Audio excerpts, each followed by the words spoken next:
Today's gospel comes from the middle of Jesus' last big sermon before, well, everything happens to him.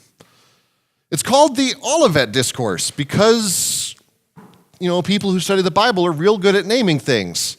When we had the Sermon on the Mount, the sermon because it's on a mountain. There's the Sermon on the Plain because it's on a plain. And there's the Olivet Discourse because it happens on the Mount of Olives. I mean, if Jesus gave a sermon in a house, they'd probably call it the house sermon because, real good at naming things. But this is an interesting little discussion that Jesus is having because it's all about the end. It's all about what's going to happen when the Son of Man comes in glory. And it's not pretty. There is suffering, there is pain, there is destruction. There's a line in there that's something like, "Oh, pregnant women, I hope you don't give birth when this all happens, because that would be terrible." It's just like, what in the world is going on here? It's all terrible. And for the people that are in the parables that Jesus tells, it's also not that great. But this is Jesus' response to when the disciples ask him, "What will be the sign of you coming back?" Now, of course, it's odd because they figured out that he's going to go somewhere, but they still haven't quite figured out the whole death and resurrection thing, but they figured out he's going to go somewhere. But the disciples, they understand trips, I guess. This whole discussion has ended up causing a whole lot of consternation in Christianity because no one can agree on what it all really means. There's some people who take this sermon along with Daniel and Revelation and say, well, Jesus is talking about stuff that already happened in the past. He's talking about the destruction of the temple, and so we don't have to worry about this stuff now because it's already happened, and we're just going to wait for him to come back. Then there's other people who say, nope, it's talking about stuff that's going to happen in the future, and they dissect it, and they make charts, and that gets all this complicated stuff going on about every little detail of what might happen when Jesus comes back. Other people land somewhere else on the whole spectrum of things. There's those that say, well, this is talking about stuff that did happen, but it's also talking about stuff that will happen. We all don't really know. What we do know is that no one knows exactly when any of this is going to happen. Jesus is very clear that no one knows except the Father, and the Father isn't even telling the rest of the Trinity, which talk about something that hurts your head about how the Trinity works, that one part of the Trinity could know something that the other two parts don't know. But let's just ignore that because I can't wrap my head around it. So this is all just prophecies about the end of the age, parables about what Jesus coming back is going to look like. And the underlying message is, Jesus could come back at any time, and you need to be ready. Okay, what does being ready look like? The parables tell us that we need to be ready. Parables are very clear that we need to be ready, but what does that all mean? Well, the sermon, let's start at the beginning of the discourse in chapter 24, where Jesus talks about all of the terrible things that are going to go down. There's something bad that's going to happen in the temple. There's going to be some manner of refugee fleeing. There's some manner of destruction. And then Jesus says these two parables that we read today. The parable of the bridesmaids and the parable of the talents, or the valuable coins. And then there's a third parable, but the third parable's next week. It's the parable of the sheep and the goats. But we'll talk about that next week. This week, it's the parable of the bridesmaids and the talents. And they must be important because it's the last three parables that Jesus tells. So the first one says, the kingdom of God is like 10 bridesmaids waiting for a groom to arrive. Now this is fairly normal. The way that things would work in weddings back in those days was the groom or the groom's parents would negotiate with the bride's parents for how the wedding is going to go down, they would set up mostly everything, and then the groom would go and prepare his house for the bride. Now, if it was anything like when I was preparing my house for my bride, she did all the preparing because I don't clean well. I don't. She tells me things are dirty, and I'm like, that's not dirty. And she's like, you don't see that? See what? That's just how it goes. But so the groom preparing the house for the bride just doesn't make sense in my head, but that's how they did things. And then when the groom was ready and all the preparations were ready, the groom would come back and get the bride, and then they would go and live in his house. That's how it worked. And so these bridesmaids are waiting for the groom to come and get the bride. And they were waiting. And the groom apparently had a lot to do in his house because they kept waiting. They were waiting so long that they were running low on oil. There were two groups. There was the 5 who had extra and the 5 who had enough. Now, unfortunately, the groom took so long that they all fell asleep.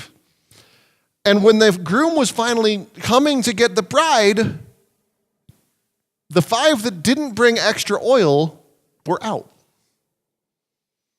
And they had to run to the store, which apparently took just long enough for them to leave, for the groom to show up, and the 5 bridesmaids with extra oil to go in with the groom, and the other 5 get locked outside. That sounds mean. Why not just let them in? But it's a parable. It's not meant to really reflect real life. It's meant to teach something. And the thing it's teaching is, when Jesus comes back, make sure you're ready. And the third parable, that again we're going to talk about next week, is going to tell us what it looks like to be ready. Because then Jesus goes into the next parable, the parable of the valuable coins.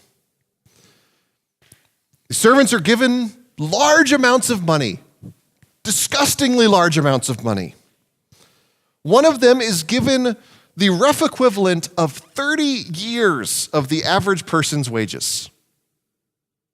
Another one is given 16 years of an average worker's wages. And the other one is given,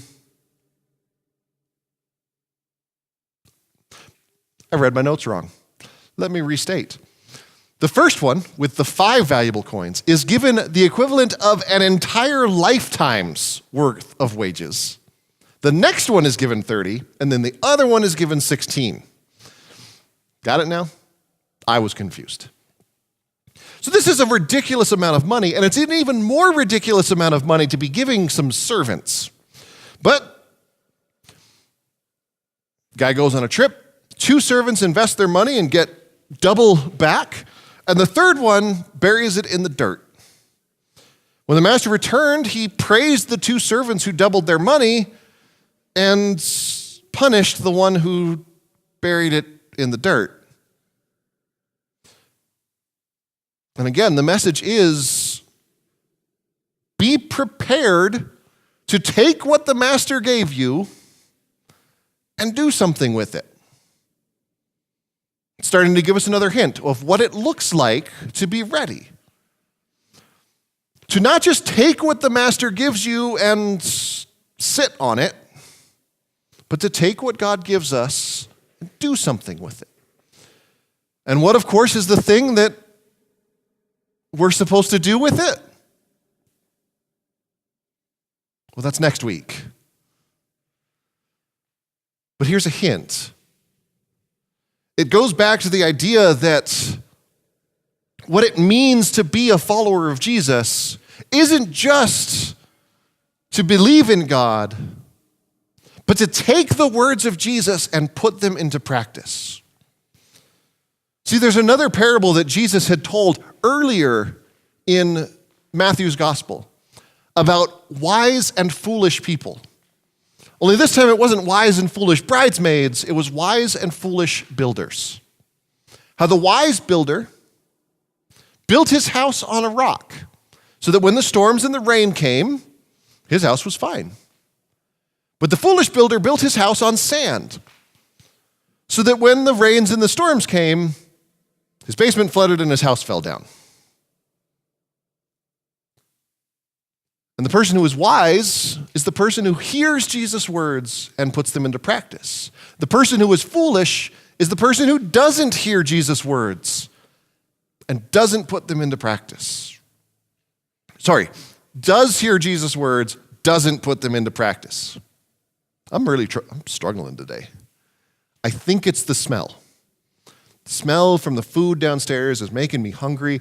I am getting myself ready to eat the food, and it's distracting me from talking about getting ourselves ready for Jesus to come back.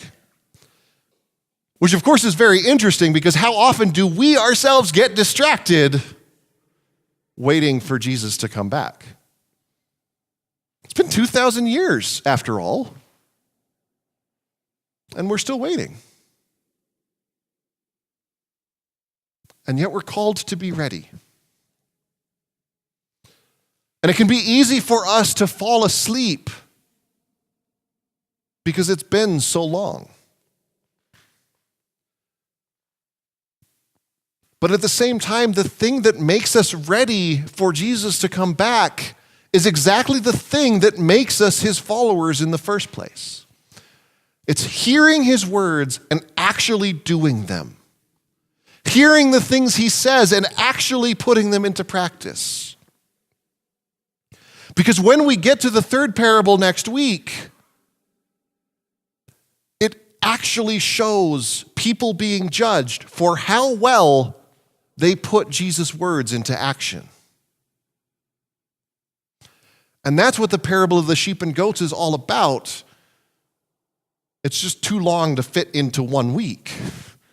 You can't do the whole section in 1 week because then everybody's standing for too long and people start to get cranky and they start to fidget. So we split it up into 2 weeks in the lectionary, but these two parables have to lead directly into this next one, or else they don't make sense. Because the message of the first one is, be prepared for Jesus to come back.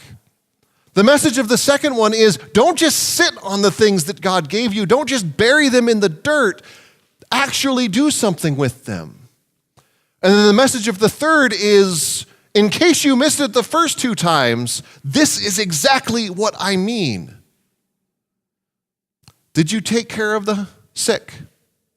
Did you feed the hungry? Did you give water to the thirsty? Did you visit those who were in prison? Did you clothe the naked?